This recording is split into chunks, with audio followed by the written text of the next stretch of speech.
every time we face making a commitment, we kind of think about what the other options are. Suddenly all these things come to the mind.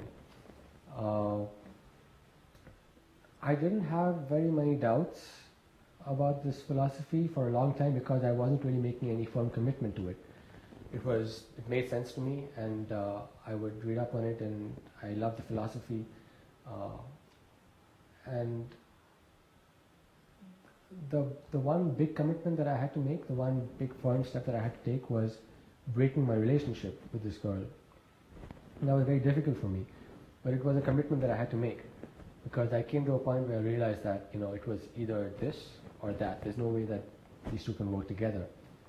At that point, I recall just after I had broken the relationship, and I was thinking, like, what have I done? What have I done? What if all this is just nonsense? Maybe it's just a big story. Maybe it's not real. But then I kept contact with devotees. I kept contact with my brother, with Babaji in the forums. And very soon after I made that decision for Krishna, I found my intelligence kind of blooming almost. It was like before that it was very contaminated. And just the fact of making this commitment, suddenly a lot of things that were unclear became more clear to me. And then all those doubts about whether I made the right decision or not vanished away because I could see the change in myself, that now I'm finally able to grow as a devotee and understand this philosophy much better. That was my strongest attachment to the material world. The next doubt that I had is when I came, the doubt of a bona fide spiritual master. And I first came to Mexico to try it out. I told Babaji I'm coming to visit for 3 months and just to see how it is, and at the end of 3 months I'll make a decision. Because I still wanted to keep my options open. I told my job that, hey, I'll be back in 3 months, don't worry. I kept my car.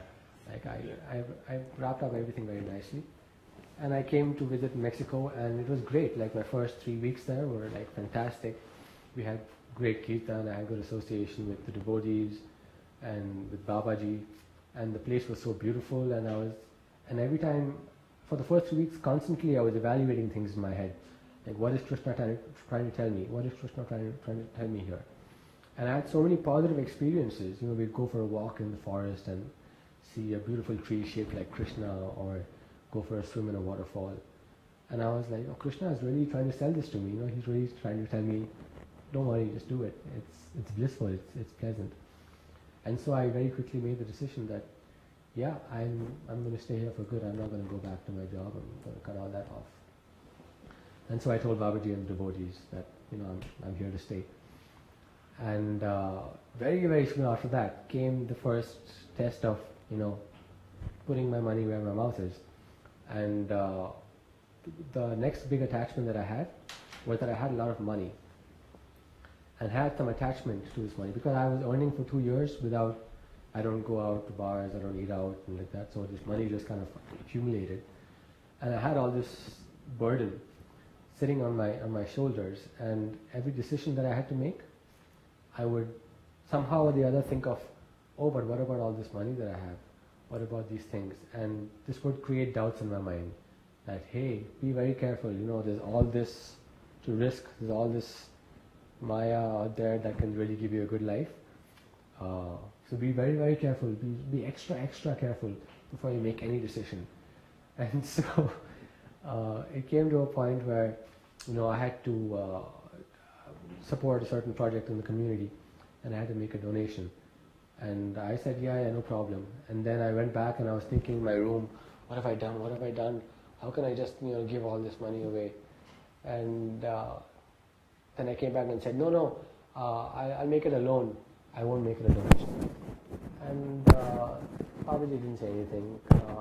The next day, he came and explained to me that be firm in your commitments. If you're going to commit to surrendering, then be firm in that. Otherwise, don't surrender. This duplicity will destroy spiritual life. Because To say one thing, and do another is very dangerous in spiritual life, especially in making spiritual commitments. And then you were also at that conversation, and I remember something that you told me at that point that really made things, like I had 10 seconds of real clarity. And what you said was that even if all these projects of ours, even if everything just crashes, even if we lose everything, all our money, all our projects, this whole ashram, this harmonium, computers, everything is gone, and we just left sitting under a tree with our beads in our hand and chanting, with no food, no nothing, is that so bad? What's wrong with that? And you said it with such like it was completely obvious, and at that point it was obvious to me, and I was like, actually that isn't so bad. That's great. I mean, that's all that we need to do. We just need to sit and chant. And that, that released a lot of this negative energy sitting on me and like putting doubts in my head. So that was one thing that I gained strength from whenever I had doubts, was to associate with someone who has no doubts. And associating with someone who has no doubts gives me the strength to, to get clarity. Because when you have doubts, people aren't thinking clearly, There's all these different opposing ideas in our heads, and it's a big mess of confusion. But as soon as I took advice from, or I approached someone, some authority or someone who's firm and fixed in this path, and I laid my doubts before them, then immediately all the doubts were washed away. Do you think you still have doubts? No, I don't have any doubts about whether this process works or whether this is what we're supposed to do with our lives. Now I'm fairly fixed on this path. And I think a lot of it has to do with the fact that a lot of my material possessions are gone now. And I don't have that weight sitting on me. And I'm not thinking in terms of all these possessions I have, what do I do about these things, Someone's going to take them away from me. Now that they're gone, I'm like, there's nothing to lose and everything to gain. So there's nothing holding me back. I had another episode of doubts, another freak out episode, sometime back when I was stuck in Mexico and the devotees in Babaji came here. And then at that point, Florian freaked out and went off, and Florian was like, very firm and fixed and like that, and he freaked out and left.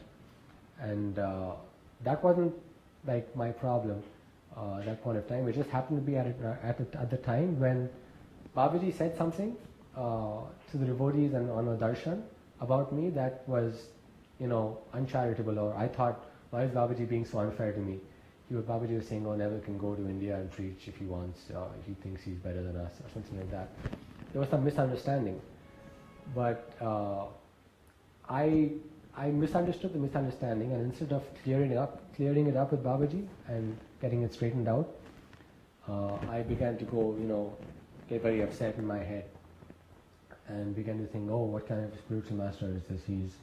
He's throwing me off after I surrendered to him just because I didn't even know why he was doing that.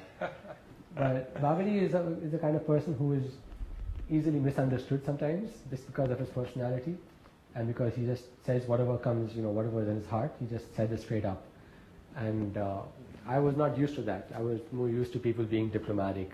I am diplomatic myself, and so that was very interesting for me, because after that point and after Florian left, I realized that the reason Florian left was that he had issues with Babaji directly that he didn't bring up.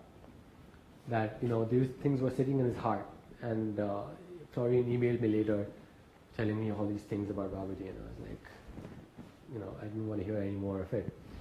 But I realized that the fact that he didn't speak out about problems that he had, or issues that he had, he kept it within himself. That's what exploded later. So then I realized that if I do the same thing, I'll end up in the same boat.